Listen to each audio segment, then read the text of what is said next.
Hey guys, welcome back to Pro Gun.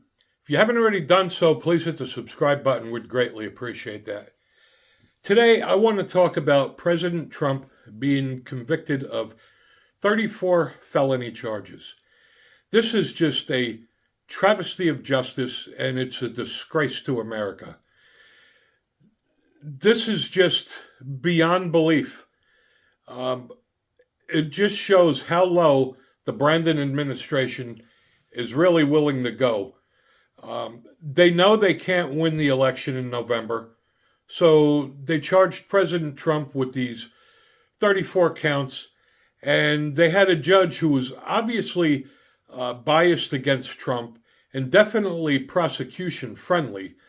And this trial was over before it even started.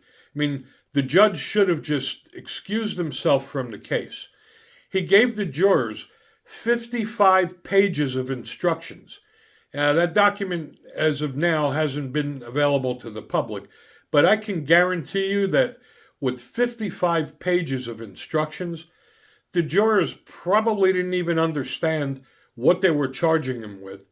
And there were so many limitations on what they could or couldn't do. And I'm going to just read you a couple things that he did tell the jury. He told the jury that they can make decisions without proof.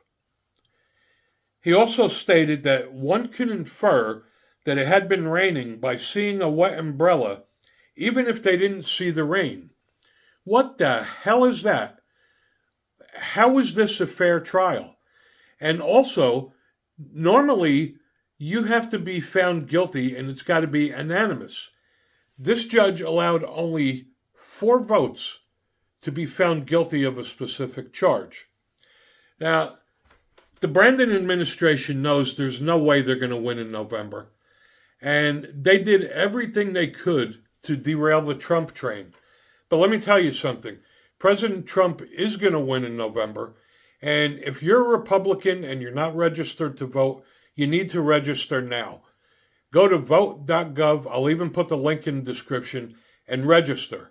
And if you are registered and you don't vote, President Trump needs your vote and support more than ever now. And if you're an American, regardless of your party affiliation, this should be very disturbing and it should scare the living hell out of you, because if they're coming after a former president, what do you think they're going to do to you if they want? And I got to tell you, by doing what they're doing and using the judicial system as a weapon to go after people is really beyond belief. And there's no limit to what they'll do to win. You know, when I was a kid and I played football, I had a coach that was hell-bent on winning at all costs. And when we played our rival, they were better than us. And our coach used to say, if you can't beat them, hurt them. And that's basically what they're trying to do here. They're trying to do everything they can to derail the Trump train. But you mark my words, President Trump is going to win in November. But what they're doing here is they're trying to make this a one-party system, democratic, and eventually communist, because they're doing the same thing Fidel Castro did when he took over in Cuba. Anyone that didn't conform to their methodology or spoke against the government became political prisoners, and that's what they're doing here. President Trump wasn't even allowed to speak. I mean, we do have in the Constitution the right to fair speech. Well, at least we used to. Now it only applies if you're a Democrat. So, come November, this is going to be all for naught, because according to the Constitution, there are only 3 requirements to becoming president. Number 1, you have to be a natural-born citizen. Number 2, you need to be 35 years or older. And number 3, you need to be a resident of the United States for 14 years. That's it. There's nothing in the Constitution that says that a convicted felon can't run for president and get elected. And by the way, that's going to also be interesting, because if the judge does give President Trump jail time, he is afforded protection from the Secret Service. So what are they going to do? Put a Secret Service agent in his jail cell? But when President Trump does win in November, they're going to have to suspend his sentence and let him fulfill his obligations as President of the United States.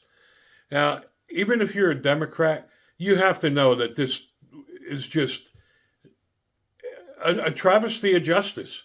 And like Trump or not, I mean, does he talk too much? Of course. Does he say things he shouldn't say? Absolutely. But he should still be afforded freedom of speech.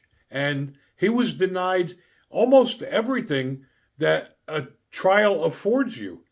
And this just has to stop. I mean, look at the border crisis, the fentanyl crisis, gas prices, food prices, the economy. It's just going to get worse and worse. And you mark my words, this is going to just get to be like a communist country where the so-called Democrats in charge are going to do whatever they want. They already own the government agencies, the FBI, the CIA, the Department of Justice, etc. We need to put an end to this and vote for President Trump. Like I said, I can't stress this enough. If you're a Republican and you're not a registered voter, register to vote. If you're registered and you haven't voted, vote. You can't let Brandon and company win again by not voting and sit there and complain about it. This is up to you. You do have the control to change this. So I urge you to vote for President Trump to put an end to this nonsense. I mean, President Biden's son, Hunter, lied on an ATF form and purchased a firearm illegally, and nothing happens. But yet they charge President Trump with 34 felony counts without even having to have proof. This has got to stop. This is insanity. President Trump, we love you. November, you'll change everything. Thanks for watching.